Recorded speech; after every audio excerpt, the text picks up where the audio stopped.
మొట్టమొదట మనము దేవుని పరిశుద్ధ పాదపీఠం యొద్ద మనందరినీ సజీవులుగా కాపాడినందుకు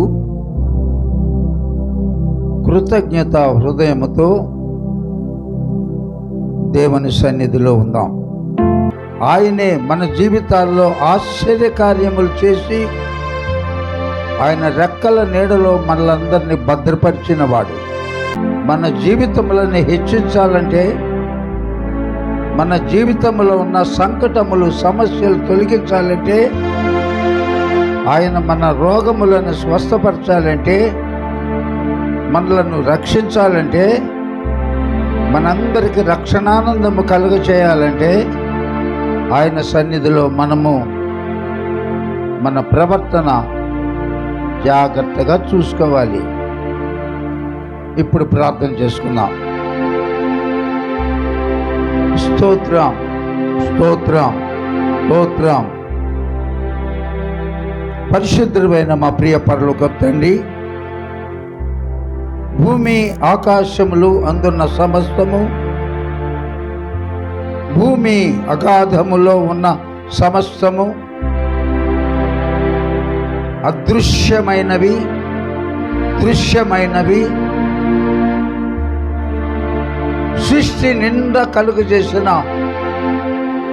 సర్వశక్తిమంతుడైన మా ప్రియ పరలోకపు తండ్రి, మమ్ములను, మా బిడ్డలను, మా కుటుంబములను నీ రెక్కల నీడలో దాచిపెట్టి భద్రపరిచి, ఎంత భయంకరమైన లోకములో, అడుగడుగున ఆపదలు పొంచి ఉన్న లోకములో, అడుగడుగున రోగములు మరణ భయముతో బ్రతుకుతున్న ఈ లోకములో మైడల నువ్వు చూపించిన కృప కనికర కటాక్షములను బట్టి నిన్ను ఆరాధించకు వచ్చాం. మమ్మలను కరుణించండి. మా మధ్యలో మాట తప్పని దేవుడివై, మారని దేవుడివై, వాగ్దానం చేసిన వాడు నమ్మదగిన దేవుడివై, ఇప్పటికే మా మధ్యలో మమ్మల్ని ఆశీర్వదించడానికి వచ్చిన నీ పాదాలకు మా కృతజ్ఞత వందనాలు సమర్పించుకుంటున్నాం.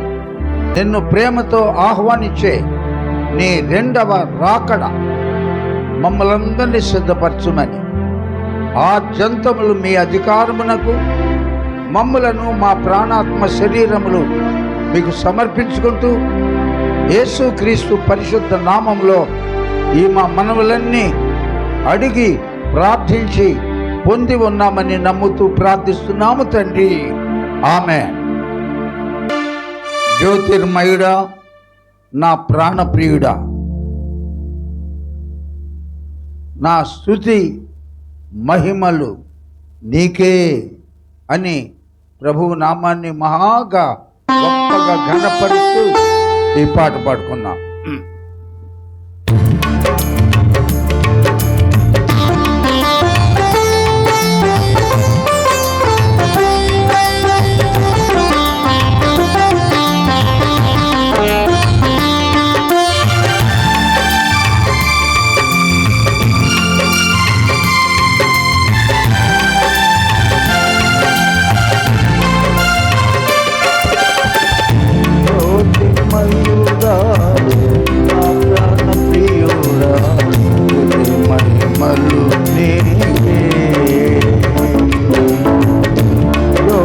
మయుడా, నా ప్రాణ ప్రియుడా, మహిమలు నీవే. ఆత్మలో అనుక్షణం నా అతిశయము నీవే, నా ఆనందము నీవే, నా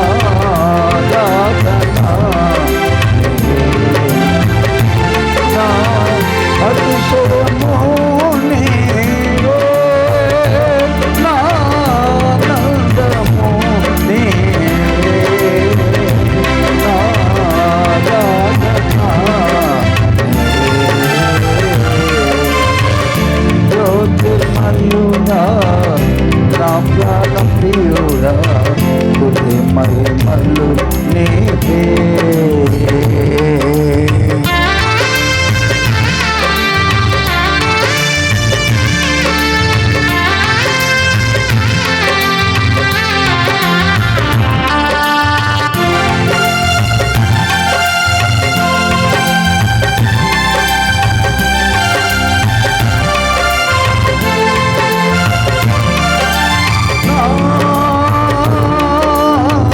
పరలోకపు తండ్రి వ్యవసాయకుడా,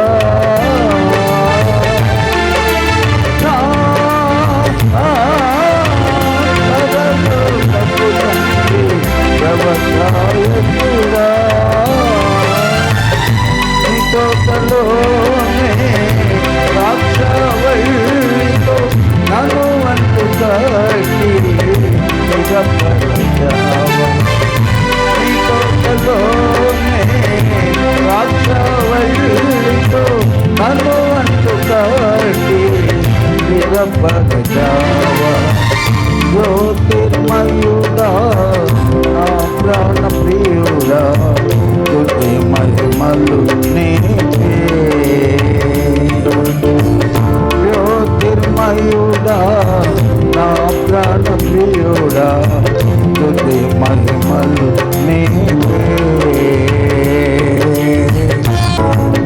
జ్యోతిర్మయుడా నా ప్రాణ ప్రియుడా, స్తుతి మహిమలు నీకే. నా ఆత్మలో అనుక్షణం నా అతిశయము నీవే. నా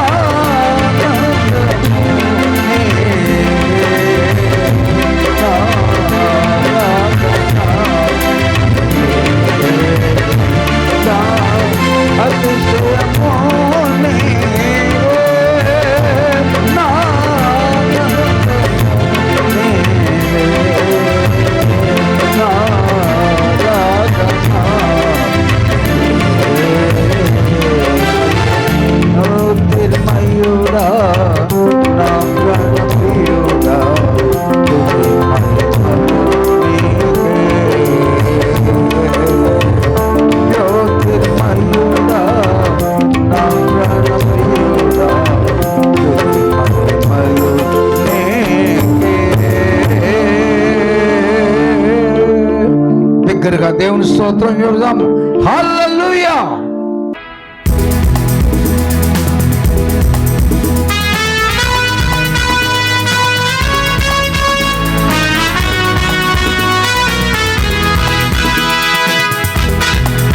తప్పండి కూడా సైలెంట్గా ఉండొద్దు దయచేసి.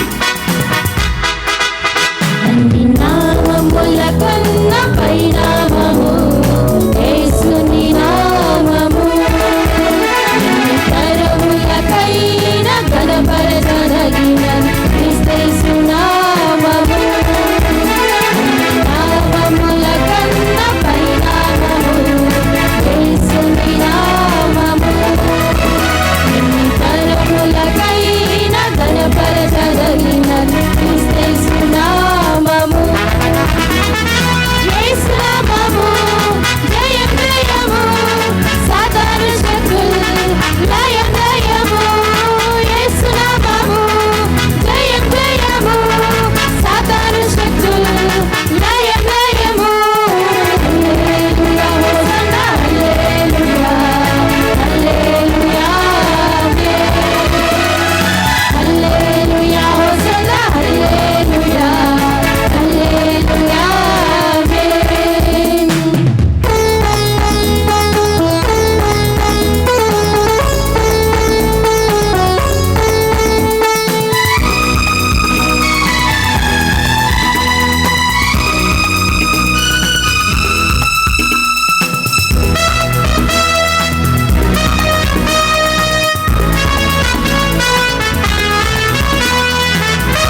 స్తోత్రం. హల్లెలూయా. హల్లెలూయా.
మానవుని జీవితంలో ఎప్పుడు ఏం జరుగుతుందో ఏమీ తెలియదు, ఎవ్వరికి తెలియదు. పరిశుద్ధ బైబిల్ గ్రంథములో 91వ కీర్తన అందరం చదువుదాం. నేను చదివిన తర్వాత సంఘం అంతా చదవాలని ప్రేమతో అందరికి మనవి చేస్తున్నాను. మహోన్నతుని చాటున నివసించువాడే సర్వశక్తి నీడను విశ్రమించువాడు. ఆయనే నాకు ఆశ్రయము, నా కోట, నేను నమ్ముకున్న దేవుడని నేను యెహోవాను గూర్చి చెప్పుచున్నాను. యెహోవా సన్నిధిలో మాత్రమే సంపూర్ణమైన క్షేమము, కాపుదల, ఆనందము, రక్షణానందము, స్వస్థత, సమృద్ధి, గిన్నె నిండి పొర్లే అనుభవము. ఇవన్నీ నీ ఇంటి దగ్గర కాదు, నీ వ్యాపారంలో కాదు, నువ్వు ఉద్యోగం చేసుకునే స్థలంలో కాదు. ఒకే ఒక్క స్థలము, మహోన్నతుడు ఒకడు ఉన్నాడు. ఆయనే సమస్త సృష్టిని కలుగజేసిన వాడు. ఆయనే సర్వశక్తిమంతుడు. నీ జీవితంలో సకలము చేయగలడు. దేనికి దిగులు పడవద్దు, దేనికి కృంగిపోవద్దు, దేనికి కలవరపడవద్దు. ఇక్కడ రాస్తున్నాడు. అప్పుడు 3వ వచనము చదువుతున్నాను. అప్పుడు వేటగాని ఊరిలో నుండి, అందరు చదవండి అమ్మా, వేటగాని ఊరిలో నుండి ఆయన నిన్ను తప్పి విడిపించును. నాశనకరమైన తెగులు రాకుండా నిన్ను రక్షించును. ఆయన తన రెక్కలతో నిన్ను కప్పును. ఆయన రెక్కల క్రింద నీకు ఆశ్రయము కలుగును. ఆయన సత్యము, కేడెము, డాలునై ఉన్నది. రాత్రి వేళ కలుగు భయమునకైనను, పగటి వేళ ఎగురు బాణమునకైనను, చీకటిలో సంచరించు తెగులనకైనను, మధ్యాహ్నమందు పాడు చేయి రోగమునకైనను మనము భయపడనక్కర్లేదు. ప్రక్కను 1000 మంది పడినను, నీ కుడి ప్రక్కను 10,000 మంది కూలినను అపాయము నీ యొద్దకు రాదు. నీవు కన్నులారా చూచుచుండగా భక్తిహీనులకు ప్రతిఫలము కలుగును. రక్షణానందము కలదు. నీ సన్నిధిలో పరిపూర్ణమైన ఆరోగ్యం ఉంది. నీ సన్నిధిలో సమృద్ధి ఉంది. నీ సన్నిధిలో జ్ఞానం ఉంది. నీ సన్నిధిలో వ్యాపారాల్లో లాభం ఉంది. నీ సన్నిధిలో మా ఉద్యోగాల్లో క్షేమం ఉంది. మా చదువుల్లో క్షేమం ఉంది. మాకు అధిక జ్ఞానం అనుకరించువాడవు నీవే. నీ సన్నిధిలోనే మా సొంత ప్రయత్నాలు కాదు. నీ ప్రయత్నము నువ్వు చేస్తూ ఉంటే, నీ ప్రయత్నం నువ్వు చేస్తూ ఉంటే సరే చేసుకోండి. మీ ప్రయత్నం మీరు చేసుకుంటున్నారు కదా. నా బిడ్డలైన మీరు నన్ను మరిచి మీ అంతటా మీరే మీ జ్ఞానాన్ని నమ్ముకున్నారు కదా, మీ తెలివిని నమ్ముకున్నారు కదా, మీ బలమును నమ్ముకున్నారు కదా, మీ బలగాన్ని నమ్ముకున్నారు కదా. అందుకని మీరే మీరే అని దేవుడు మౌనంగా ఉంటాడు. కాబట్టి ఆయనను ఇంతకాలము కాచి కాపాడినందుకు స్తోత్రాలు చెల్లిద్దాం. Praise the lord, praise the lord, praise the lord, praise the lord.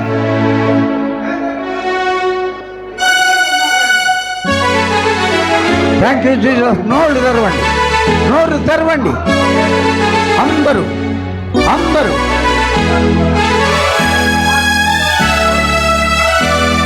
Thank you Jesus, thank you lord. ఆకాశములు మహాకాశములు నిన్ను పట్టజాలవు. ఓ ప్రభువా, మధ్యాకాశానికి త్వరలో రాబోతున్నావు. రాజులకు రాజువు నీవే, ప్రభువులకు ప్రభువు నీవే, నిత్యులకు తండ్రివి నీవే. నిన్న నేడు నిరంతరము ఏకరీతిగా ఉన్న దేవుడవు నీవే. మార్పులేని దేవుడవు నీవే. ఎప్పటికీ మారని దేవుడవు నీవే. స్తోత్రం, స్తోత్రం, స్తోత్రం.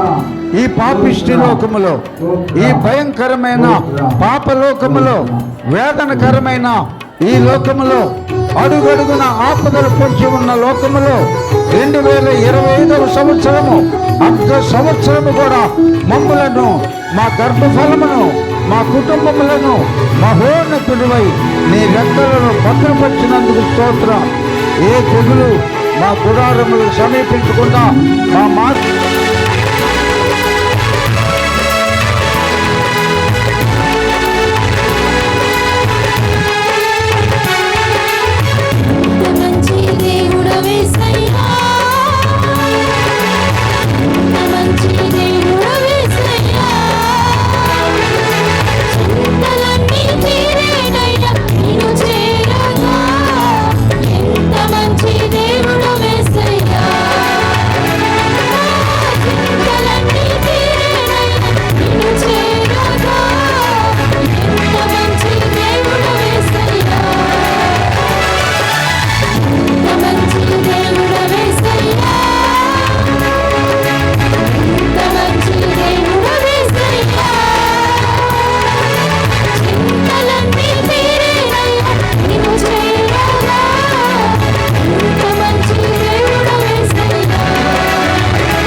చర్చ్ మినిస్ట్రీస్ కుటుంబం అంతటినీ జూలై మాసంలో మొట్టమొదటి పునరుద్ధాన దినమున నీవు నడిపించిన అత్యంత నీ కృపను బట్టి స్తోత్రాలు. హృదయమంతటితో ఆశ్చర్య కార్యాలు జ్ఞాపకం చేసుకొని పొగిడి కనపరిచి మహిమపరిచి నిన్ను ఆరాధించే గొప్ప ధన్యత మా అందరికి ఇచ్చినందుకు మేము ధన్యులం. నువ్వు రాబోతున్నావు, సిద్ధపాటు మాకు దయచేయండి. కాబట్టి ఈరోజు మాతో మాట్లాడండి. జీవము కలిగిన నీ వాక్కుల కొరకు దుప్పి నీటి వాగుల కొరకు ఆశపడుతున్నట్లు నీ జీవపు మాటల కొరకు నీ బిడ్డలమైన మేమందరము ఆశతో ఎదురు చూస్తున్నాం. మాతో మాట్లాడు, నీ రాకడకు సిద్ధపరచు. ఘనత మహిమ ప్రభావములు మీకే ఆరోపిస్తూ ఏక మనస్సు ఏక ఆత్మ నీ సన్నిధిలో భయభక్తులు మా అందరికీ దయచేయమని క్రీస్తు యేసు పరిశుద్ధ నామములో ప్రార్థిస్తున్నాం పరమ తండ్రి, ఆమేన్. ఒకసారి ప్రభు అయిన యేసుక్రీస్తు వారు బేతనీ అనే గ్రామానికి తన శిష్యులతో కూడా వెళ్ళారు.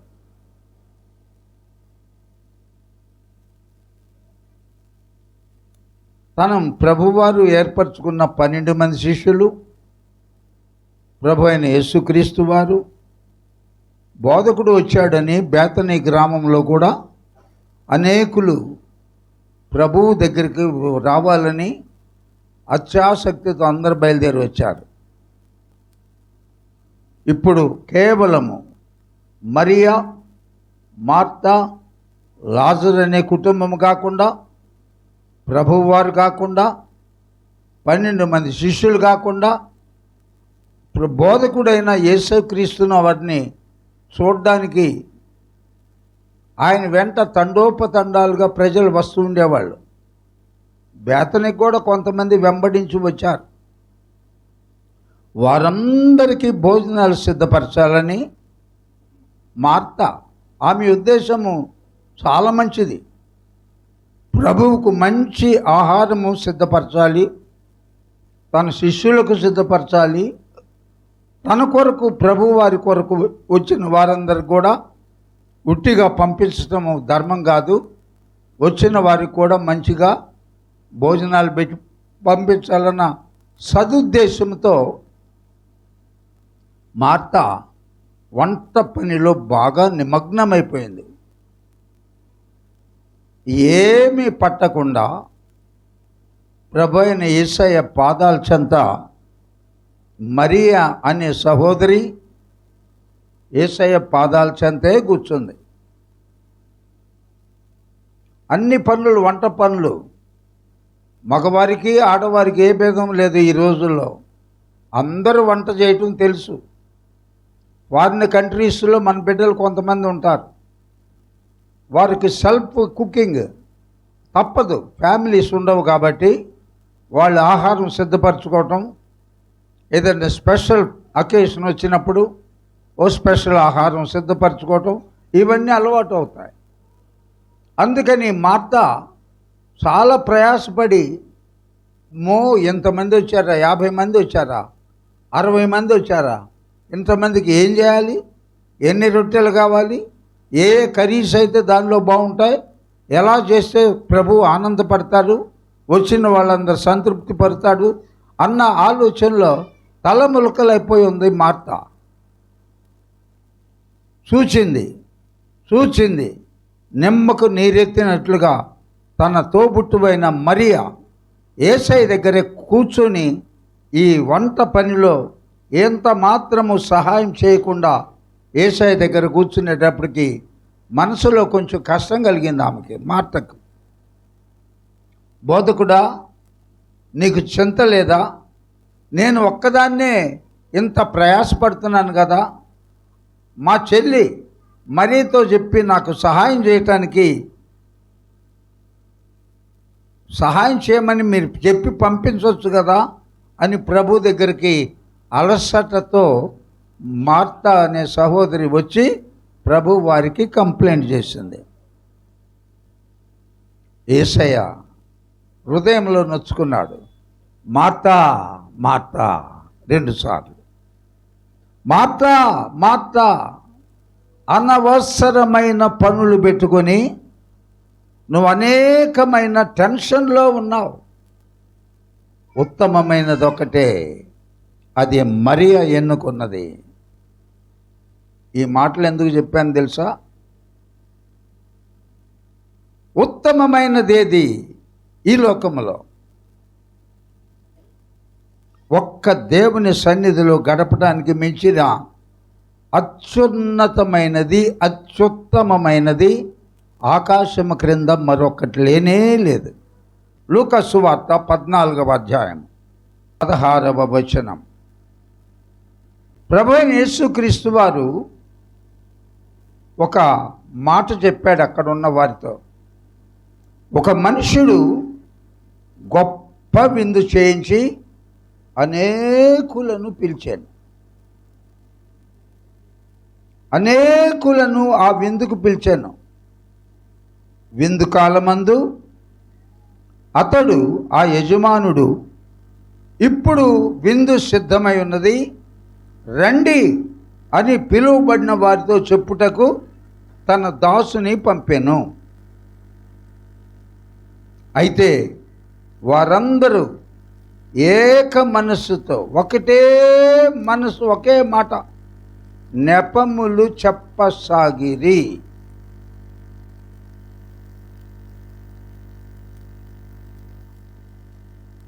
సహోదరుడా, నువ్వు రాలేదేంటి మొన్న? అమ్మా సహోదరి, నువ్వు మా ఇంటికి రాలేదేంటి? మా అబ్బాయి పెళ్ళి అన్నాం కదా, మీ ఇంటికి వచ్చి కార్డు ఇచ్చాం కదా, ఫ్యామిలీ అంతా రండి అని చెప్పాం కదా, అందరికి మంచి విందు సిద్ధపరిచామని చెప్పాం కదా, గిఫ్ట్లు కూడా ఏం తీసుకురావద్దని చెప్పాం కదా, మరి ఎందుకు రాలేదు? అదే రేపు ప్రభు అయిన యేసుక్రీస్తు వారు మధ్యాకాశమునకు వధువు సంఘము ఎత్తబడినప్పుడు కడబూరు శబ్దానికి ఎక్కడున్నవారు అక్కడ ఎత్తబడినప్పుడు, రక్షింపబడిన వారు ఎత్తబడినప్పుడు అనేకులు విడవబడతారు, భూమి మీదనే ఉండిపోతారు. మధ్యాకాశమునకు జరగబోతున్న అత్యంత ప్రశస్తమైన 7 విందులకు చేరలేని వారు అనేకులు ఉండబోతున్నారు. కొందరు విడిచిపెట్టబడుతున్నారు. అప్పుడు అడుగుతున్నారు, మీరు రాలేదేంటి? అయితే వారందరూ ఏక మనస్సుతో నెపములు చెప్పసాగిరి. మొదటి వాడు అంటున్నాడు, నేను ఒక పొలం కొనుక్కొని ఉన్నాను, ఆవశ్యముగా దాన్ని చూడవలెను. పొలం కొనుక్కున్నాడంట, మంచిది. పొలాలు కొనుక్కోవాలి, తోటలు కొనుక్కోవాలి, తోటలు నాటించుకోవాలి, స్థలాలు కావాలి, మనకు ఇల్లు కట్టించుకోవాలి, మన బిడ్డలను గొప్ప చదువులు చదివించుకోవాలి, ఉద్యోగాలకు వేరే దేశాలకు పంపించాలి, కోట్లు సంపాదించుకోవచ్చు. ఇందులో ఏమీ తప్పు లేదు. మధ్యాకాశంలోకి చేరలేకపోతే ప్రయోజనం ఏముంది? పరలోక రాజ్యము ప్రవేశించలేకపోతే ప్రయోజనం ఏముంది? ఒక్క ప్రార్థన మానేస్తే దేవుని వాక్యంలో వ్రాయబడింది, నీ సన్నిధిలో ఒక్క దినము గడుపుట 1000 దినముల కంటే శ్రేష్టం. అలాగే నీకు ఇచ్చిన 30 సంవత్సరాల వయసు, 70 సంవత్సరాల వయసు, 80 సంవత్సరాల వయసు, నువ్వు రక్షింపబడిన నాటి నుండి యేసుక్రీస్తు వారు మాత్రమే దేవుడు. ఆయన తప్ప భూమి ఆకాశంలో దేవుడు ఎవరు లేరు అని నువ్వు నమ్మి, అదే టైంలో నేను ఘోరమైన పాపిని, నా పాపాలు క్షమించాయా, తెలిసి కొన్ని చేశాను, తెలియక కొన్ని చేశాను, ఈ పాపములో ఉన్నప్పుడు పరిశుద్ధ రాజ్యంలో, నీ నిత్య రాజ్యంలో నాకు ప్రవేశం ఉండదు కదా, అందుకని నా పాపాలు ఒప్పుకుంటున్నానని హృదయంలో గొప్ప పశ్చాత్తాపంతో మన పాపాలు ఒప్పుకొని యేసుక్రీస్తు కల్వరి రక్తంలో మన పాపములు కడుక్కోవాలి. నమ్మి బాప్తిస్మం పొందినవాడు రక్షింపబడును. ఏమంటున్నాడు? నేను ఒక పొలం కొనుక్కొని ఉన్నాను. ఆ విందులోకి అతడు ఏం చేయాలంటే జ్ఞానం కలిగి ఆ విందుకొచ్చి ఆ యజమానుని కనపడి, అయ్యా మీ ఆహ్వానాన్ని బట్టి వందనాలు, నన్ను ఒక్కడనే రమ్మన్నారు, నా భార్య, నా కొడుకు, నా కూతురును కూడా తీసుకొని వచ్చాను, అయ్యా విందు చాలా బాగా చేశారు, మీకు వందనాలు అని చెప్పి ఇంటికి వెళ్ళి భార్య బిడ్డలన్నీ ఇంటి దగ్గర విడిచిపెట్టి అప్పుడు పొలం చూసుకోవచ్చు కదా. పొలం అక్కడి నుంచి ఎక్కడికి లేచి ఎగిరిపోదు కదా. మొదటి వాడు ఏమంటున్నాడు? అమ్మా నిన్న ఆదివారం రాలేదు, అమ్మా అయ్యా నిన్న గురువారం రాలేదు, బాబు నువ్వు శనివారం ఫాస్టింగ్ ప్రేయర్కి రాలేదు. బోల్డ్ కారణాలు చెప్తాం. కారణాలు కాదు ప్రాముఖ్యం, దేవుని సన్నిధికి చేరటమే. ప్రతి ప్రార్థనలో ఈ మాట తప్పక నేను ఒక్కమారు ఉపయోగిస్తూ ఉంటాను. ఎందుకు మీరు చర్చికి రావాలి అంటే ఒకే ఒక్క కారణం. రోగాలు పోవాలని కాదు, అప్పులు పోవాలని కాదు, పాస్ అవ్వాలని కాదు, పెళ్ళి కావాలని కాదు, ఉద్యోగం రావాలని కాదు. ఒకే ఒక్క కారణం, పరలోకం పోవాలి అనుకున్న వాళ్ళు రండి. ప్రేమతో మిమ్మల్ని ఆహ్వానిస్తున్నాను. ఇక మీ రోగాల, ఇక మీ అప్పుల, మీ యొక్క చదువుల, మీ యొక్క ఉద్యోగాల, మీ యొక్క వివాహాల, యెహోవా ఈరే, ఆయనే చూసుకుంటాడు. మొట్టమొదట దేవునికి ప్రియమైన బిడ్డలుగా మనం బ్రతుకుదాం. ఇంకొకటి అంటున్నాడు, చూడవలను, నన్ను క్షమించవలనని నిన్ను వేడుకొంచున్నాను. రెండో వాడు అంటున్నాడు, నేను 5 జతల ఎడ్లను కొని ఉన్నాను, వాటిని పరీక్షింప వెళ్ళుతున్నాను. మంచిదే, కొనుక్కో. 5 జతలు కాకపోతే 10 జతలు కొనుక్కో. విందుకు ఒక గొప్పవాడు ఆహ్వానించాడు కదా. ఆహ్వానించినప్పుడు నువ్వు రా, ఆయన కనపడు, అయ్యా మీరు ఎన్నిక లేని నన్ను, ఏ యోగ్యత లేని నన్ను నీ ఇంటికి నీ కుమారుని వివాహమునకు విందుకు పిలిచావు కదా. ఏ మంచి ఉందయ్యా నాలో ఏ పేరు ప్రఖ్యాతులు ఉన్నాయ్యా, నాకు ఏమని ధనవంతుడిని కూడా కాదయ్యా, అయినా నువ్వు నా పేదవాడినైనా నన్ను ప్రేమించి ఎన్నిక లేని నన్ను పిలిచావు కదా, వచ్చానయ్యా, ఎంతో వందనాలు అని చెప్పి ఆయన కనపడి విందులో పాల్పంపులు పొంది సంతోషంగా వెళ్ళు. నీకు మనసులో సంతోషంగా ఉంటుంది. ఈ గొప్ప ఆయన విందు చేసి ఆయన కూడా నా ఆహ్వానాన్ని గౌరవించి వచ్చినందుకు ఎంతో వందనాలని అతడు కూడా, యజమానుడు కూడా సంతోషపడతాడు కదా. అంటున్నాడు, నేను 5 జతల ఎడ్లు కొనుక్కున్నా. విందు తర్వాత వెళ్ళు, ఒక 10 మందిని తీసుకొని పో. ఇక్కడ మచ్చ ఉందా, ఇక్కడ పొడ ఉందా, ఈ ఎద్దు బాగుందా, ఇది బాగుందా, ఇది పొలం దున్నటానికి యోగ్యమేనా, అవన్నీ అప్పుడు పరీక్షించుకో. అలా కాకుండా నన్ను క్షమించండి, నేను 5 జతల ఎడ్లు కొని ఉన్నాను, నన్ను క్షమించవలనని వేడుకొంచున్నాను. మరి ఒకడు, నేను ఒక స్త్రీని వివాహం చేసుకొని ఉన్నాను, అందుచేత నేను రాలేను. వివాహం అంటే 100 ఏళ్ల పంట.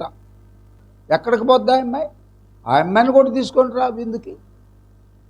అయ్యా మీరు నన్ను ప్రేమతో ఆహ్వానించారు, ఈ మధ్య నేను వివాహం కూడా చేసుకున్నా, ఇదిగో నా భార్య, ఇద్దరం కలిసి వచ్చావో చాలా సంతోషం అయ్యా, అమ్మ వందనాలు, నాన్న కూర్చోండి, ఇక్కడ కూర్చోండి. సంతోషపడతాడు కదా. క్రొత్తగా వచ్చిన భార్య కూడా ఆనందపడద్దు కదా. ఓహో మా ఆయనకి సమాజంలో ఇంత విలువ ఉందా, ఆమె కూడా ఆనందిస్తుంది. అలా కాకుండా నేను రాలేను, నేను ఒక స్త్రీని వివాహం చేసుకున్నాను, అందుచేత నేను రాలేనన్నాను. అప్పుడు దాసుడు తిరిగి వచ్చి ఈ మాటలు యజమానునికి తెలియజేయగా ఆ ఇంటి నుండి యజమానుడు కోపపడి, నీవు త్వరగా పట్టణపు వీధుల్లోనికి సందులలోనికి వెళ్ళి బీదలను, అంగహీనులను, కుంటివారిని, గుడ్డివారిని ఇక్కడికి తోడుకొని రమ్మని ఆ దాసునితో చెప్పాను. ఆ దాసుడు, ప్రభువా నువ్వు ఆజ్ఞాపించినట్టు చేసిదిని, ఇంకా నువ్వు చోటున్నది. అందుకు యజమానుడు, నా ఇల్లంతా నిండిపోవునట్లు నీవు రాజమార్గంలోకి వెళ్ళి, శంకర విలాస్ సెంటర్కి వెళ్ళి, జన్నా టవర్ సెంటర్కి వెళ్ళి, బస్ స్టాండ్ సెంటర్కి వెళ్ళి, రైల్వే స్టేషన్కి వెళ్ళి, ఎవడు కనపడితే వాడు, అంగహీనుడైన పర్లా, గుడ్డోడైన పర్లా, ఒక చేయి ఉన్నవాడైన పర్లా, రక్షణ లేనివాడైన పర్లా, ఎవడు కనపడితే వాడిని తీసుకొని రా, నా ఇల్లు మొత్తం నిండిపోవాలి. మనందరము ఇశ్రాయేలు జనాంగమనే దేవుని ప్రజలు, అబ్రహాము, ఇస్సాకు, యాకోబు సంతానము దేవుని విడిచిపెట్టి ఇటువంటి కారణాలు చెప్తూ అన్య దేవతలను పూజించి, అన్య దేవతలను ఆరాధించి వారికి దాసోహం అవటం ద్వారా దేవుడి యజమానుడు ఏమంటున్నాడు, కాదురా బాబు, నువ్వు బహిరంగ వీధుల్లోకి పో, బస్ స్టాండ్లోకి పో, శంకరవల సెంటర్కి పో, రైల్వే స్టేషన్కి పో, ఇంకా ఏమైనా కానీ నా ఇల్లంతా నిండాలి. పరలోకమంతా ఒక్క ఇల్లు కూడా ఖాళీగా ఉండకూడదు. కాబట్టి అంగహీనులు, కుంటివాళ్ళు, కుష్టివాళ్ళు, గుడ్డివాళ్ళు, అవిటివారు, అందరినీ కనపడ్డ వాళ్ళని తీసుకురమన్నట్లుగా అందుకు మనకు రక్షణ వచ్చింది. 24వ వచనం అంటున్నారు, పిలువబడిన ఆ మనుషులలో ఒక్కడు కూడా నా విందు రుచి చూడడని నేను మీతో చెప్పుచున్నాను. కాబట్టి ప్రియమైన దేవుని బిడ్డలారా,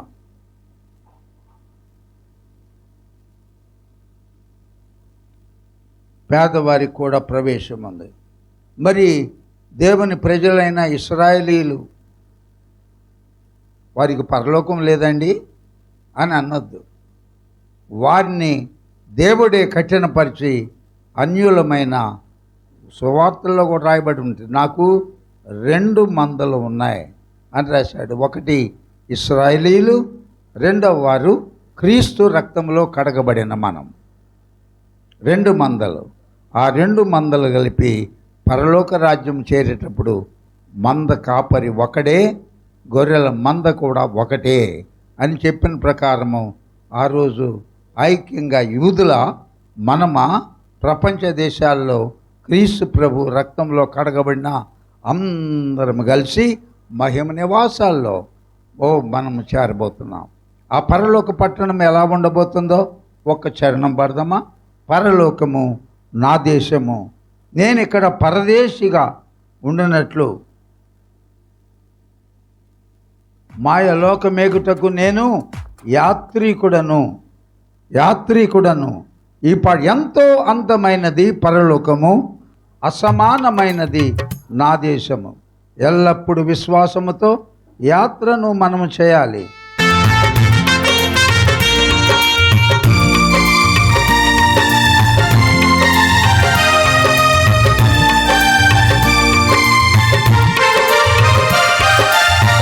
పరలోకము నా దేశము, పరలోకము నా దేశము, పరదేశినిలా మాయలోకమేగా నేను యాత్రికుడను.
శ్రమలన్నీ పరలోకము నా దేశము, పరలోకము నా దేశము, పరదేశమేలా పరలోకమేగా నేను యాత్రికుడను, పరదేశమేలా పరలోకమేగా నేను యాత్రికుడను, పరదేశమేలా పరలోకమేగా నేను యాత్రికుడను. అక్కడ నిత్యానందం ఉంటుందంట. ఇప్పుడు ప్రార్థన నుండి ఇంటికి వెళ్ళగానే వాడికి ఒక నొప్పి, భర్తకు ఒక నొప్పి, భార్యకు ఒక నొప్పి, వీడి గాలికి తిరుగుతున్నాడు, ఈ ఆడపిల్ల చెడిపోయింది, డబ్బులోడు అప్పులోడు వస్తాడు, ఏమయ్యా ఎప్పుడు ఇస్తావు, బయట ఇసిరేస్తావు సామాను, రేపు సాయంత్రం కల్లా డబ్బు రెడీ లేకపోతే నీ ఇష్టం, బెదిరింపులు. పరలోకములో నిత్యానందం ఉంటుందంట. పరలోకములో దేవదూతలు నిత్యము పాడుతూ ఉంటారంట. మనం ఎప్పుడు పాడతాం? మనస్సునకు సంతోషం కలిగినప్పుడే పాడతాం. మన ఇంట్లో ఎవరైనా ఒక వ్యక్తి చచ్చిపోతే అక్కడ ఎవడైనా పాటలు పాడతారా? అటువంటి దేశము నిరంతరము పాటలే, నిరంతరము పరవశమే, నిరంతరము ఆనందమే, మన నోటి నుండా నవ్వే, మన నోటి నుండా ఓ ఆనందకరమైన దేశం అది.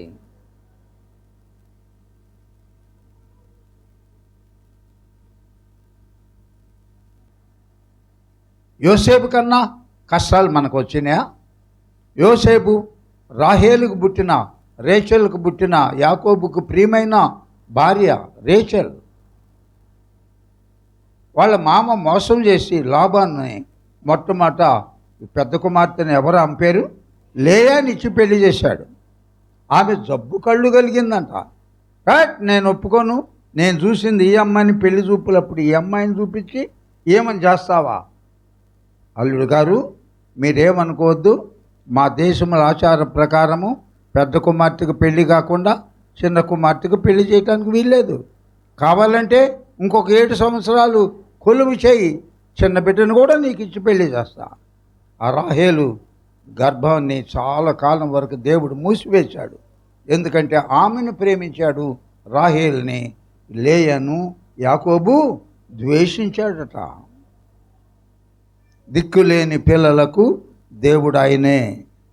లేయాన్ని ద్వేషించాడు కాబట్టి దేవుడు ఆమెను ప్రేమించి ఆమెకు వరుసగా 10 మంది బిడ్డలు ఆమెకి ఇచ్చాడు, తన దాసికి ఇచ్చాడు. చివరికి ఇద్దరు, ఒకటి యోసేపు, ఇంకొకడు బెన్యామీన్. Praise the Lord. బెన్యామీన్ పుట్టినప్పుడు బెనోని అని పేరు పెట్టింది. దుఃఖపుత్రుడు. కనగానే చచ్చిపోయింది ఆమె.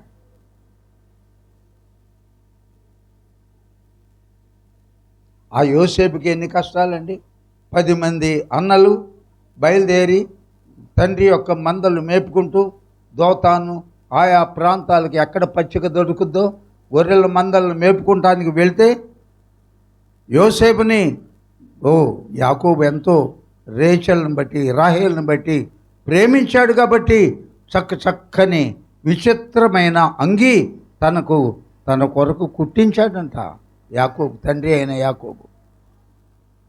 అది సహించలేక అన్నలు ఎలా ఉన్నారో, మేత దొరుకుతుందా పశువులకి, వాళ్ళు ఏం తింటున్నారో, వాళ్ళ దగ్గర ఉన్న ఆహారం ఉందా, అయిపోయిందా, అన్నలు ఏమన్నా ఇబ్బంది పడుతున్నారేమో, నాయనా యోసేపు నువ్వు వెళ్ళు అంటే దూరమును చూసి ఈ కలలు కానీ వాడు వస్తున్నాడు, వీడిని చంపేద్దాం అనుకున్నారు.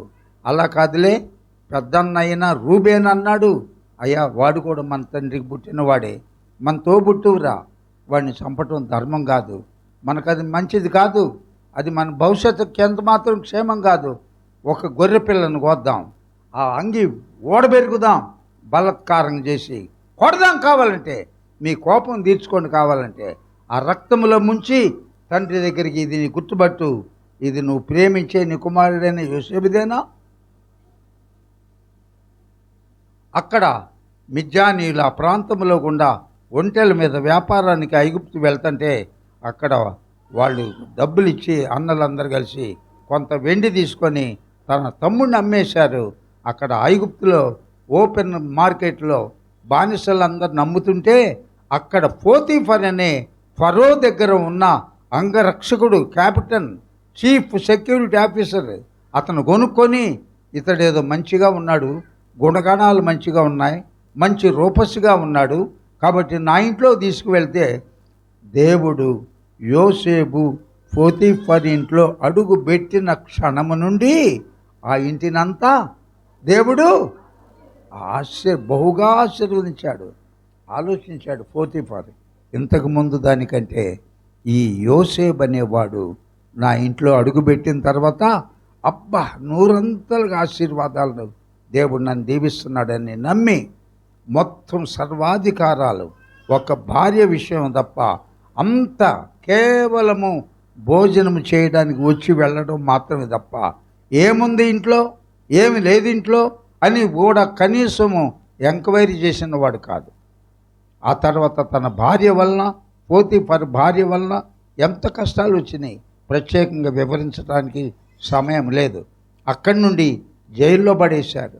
అక్కడ వచ్చిన కళ్ళకు కూడా చక్కగా దాన్ని వివరంగా దేవుని ఆత్మ కలిగిన వాడు కాబట్టి దాన్ని రివీల్ చేసినప్పుడు అక్కడ ఆ తర్వాత గొప్ప ఐగుప్తు దేశానికి ఆనాడు ఉన్న ప్రపంచ దేశాలన్నిటికీ ఆహారం పెట్టేవాడుగా చేశాడు.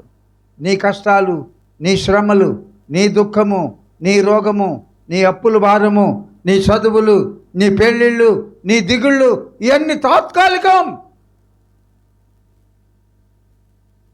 యోసేపులాగా అంతం వరకు ఓపిక పట్టుకొని ఉండండి. ఆశీర్వాదాలు పొందడానికి మరొక శ్రేష్టమైన మాట నేను మీతో చెప్పబోతున్నాను. 122వ కీర్తన,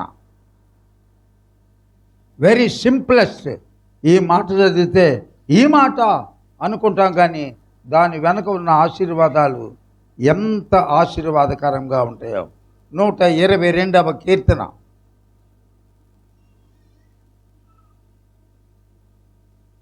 దావీదు మహారాజు ఈ కీర్తన రాస్తున్నాడు. పైన రాసింది కూడా యాత్ర కీర్తన దావీదుది.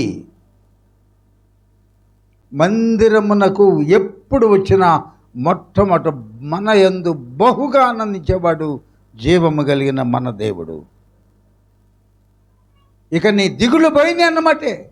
నిశ్చింతగా గుండెల మీద చేసుకొని నిబ్బరంగా సమాధానంగా బ్రతకవచ్చు.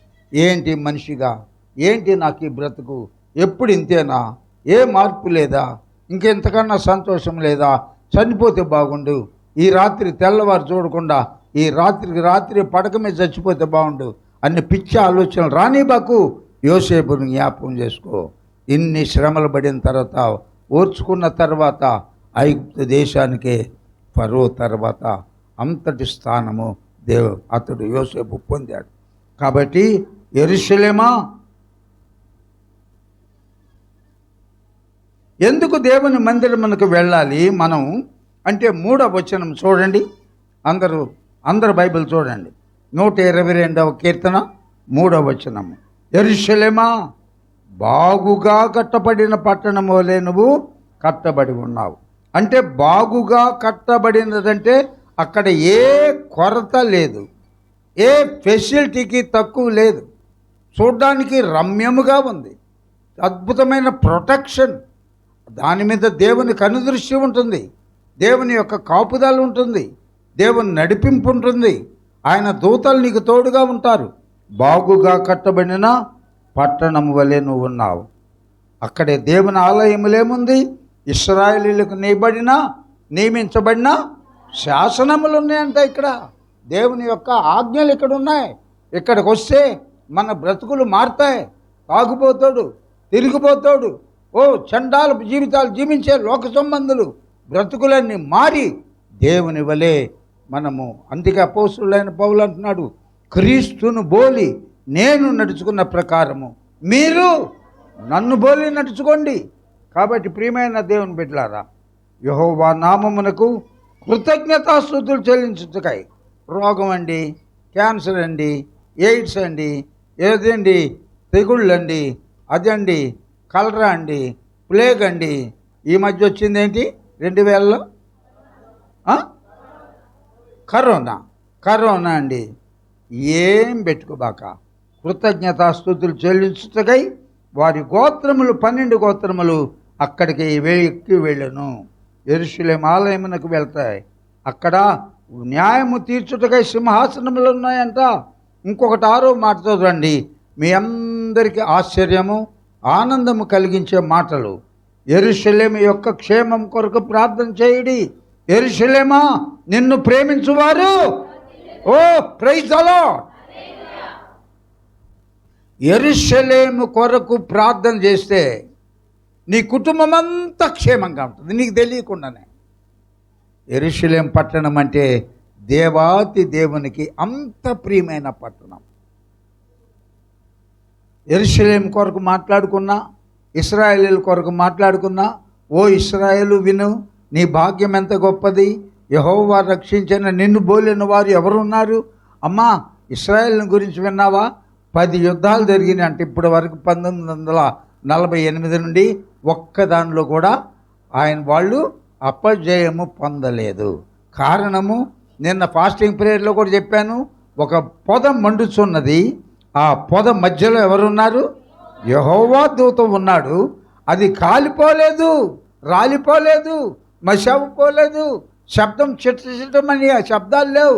కారణము ఇశ్రాయేలుకు వచ్చిన శ్రమలు ఆది నుండి ఎవ్వరికి భూమి మీద రాల. అయితే ఏ ఒక్క మనిషి కూడా వారిని నేటికి ముట్టలేకపోతున్నాడు. ఇప్పుడు జవాబు చెప్పండి, ఎందుకు ముట్టలేకపోతున్నారు వారిని? యెహోవా వారి మధ్యలో ఉన్నాడు. యెరూషలేము కొరకు నువ్వు ప్రార్థన చేస్తావా? నీ ఇంట్లో ఉంటాడైనా, నీ ప్రయాణాల్లో ఉంటాడు, నీ వ్యాపారంలో ఉంటాడు, నీ ఉద్యోగాల్లో ఉంటాడు, నీ బిడ్డలకు తోడుగా ఉంటాడు. వారి ఉద్యోగాలు ఆయనే చూసుకుంటాడు. నువ్వు చేయవలసిందేంటి? నేను చేయవలసిందేంటి? యెరూషలేము క్షేమం కొరకు మానరు కదా. ఈ రోజు నుండి మీ వ్యక్తిగతమైన ప్రార్థనలన్నీ చేసుకోండి. తర్వాత 3 నిమిషాలు ఇశ్రాయేల్ జనాంగము కొరకు యెరూషలేమును కాపాడు ప్రభువా. నీ కన్ను దృష్టి యెరూషలేము మీద ఉంచాయా. ఎందుకంటే అక్కడ నీ సింహాసనం ఉంది. 1000 ఏళ్ల నీతి పరిపాలన నువ్వు అక్కడ నుండే చేయబోతున్నావు. అక్కడ నీ నామం పెట్టబడిన అబ్రహాము, ఇస్సాకు, యాకోబు, ఇశ్రాయేలు సంతానం ఉందయ్యా. అక్కడ అన్ని జనులు ఉన్నారయ్యా. నాశనం చేయయ్యా నీ బిడ్డలను కంటి పాప్ అన్నాడు ప్రభు. ఎంత ఇష్టం అంటే, నిన్ను ముట్టినవాడు నా కుమారుడా ఇశ్రాయేలు, నా కన్ను ముట్టినట్టే, నా కంటిలో పొడిచినంత. కాబట్టి మీరందరికీ నమస్కరించి మనం చేస్తున్నాను. మీరందరూ కూడా ఖచ్చితంగా రాత్రులు ప్రార్థన చేసుకుంటారు కదా.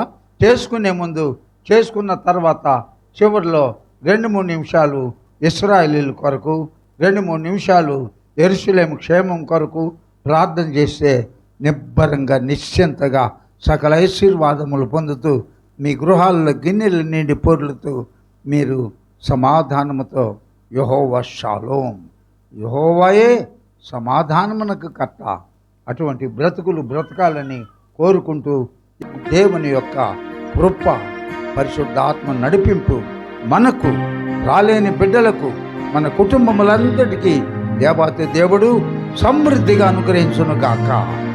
ఆమేన్. Praise the lord.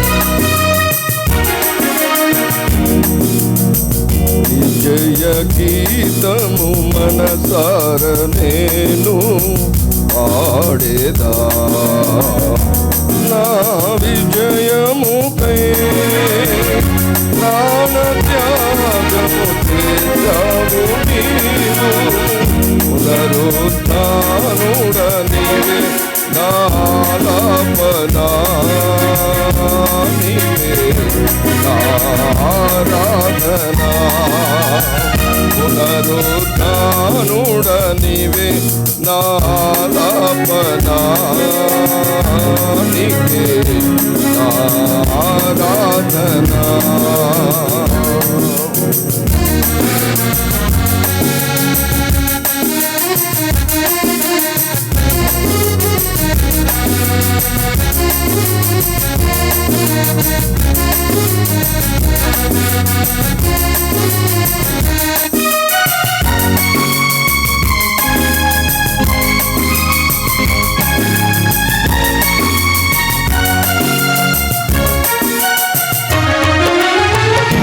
ఉన్నతమైన నీ ఉపదేశము నా నిత్య జీవముకే.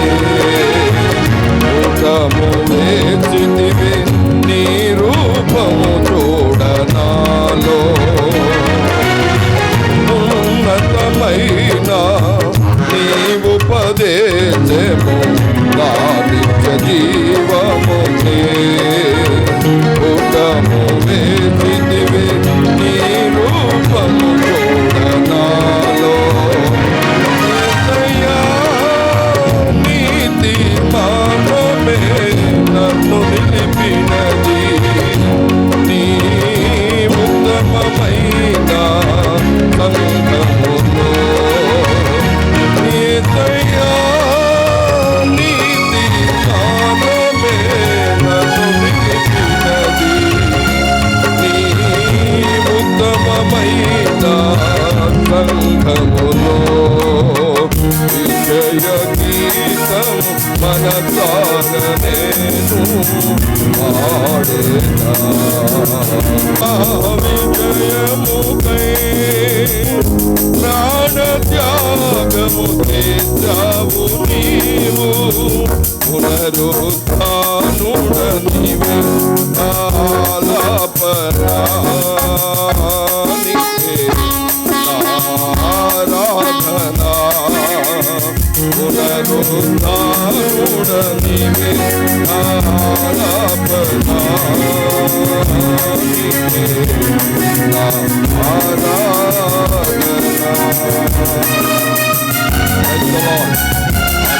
సర్వశక్తి కలిగిన మా ప్రభు,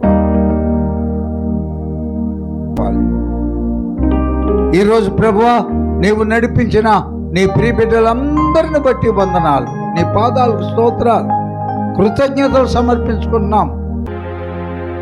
పరలోకం బాటమే మాత్రమే అత్యున్నతమైనది. తగిన సమయంలో నూరంతల ఆశీర్వాదాలు అందరి మీద కుమ్మరించమని సమస్త మహిమ ఘనత ప్రభావములు మీకే ఆరోపిస్తూ ఈ మా మనవులన్నీ కూడా మన ప్రభువైన యేసుక్రీస్తు నామంలో ప్రార్థించినవన్నీ పొంది ఉన్నాము పరమ తండ్రి.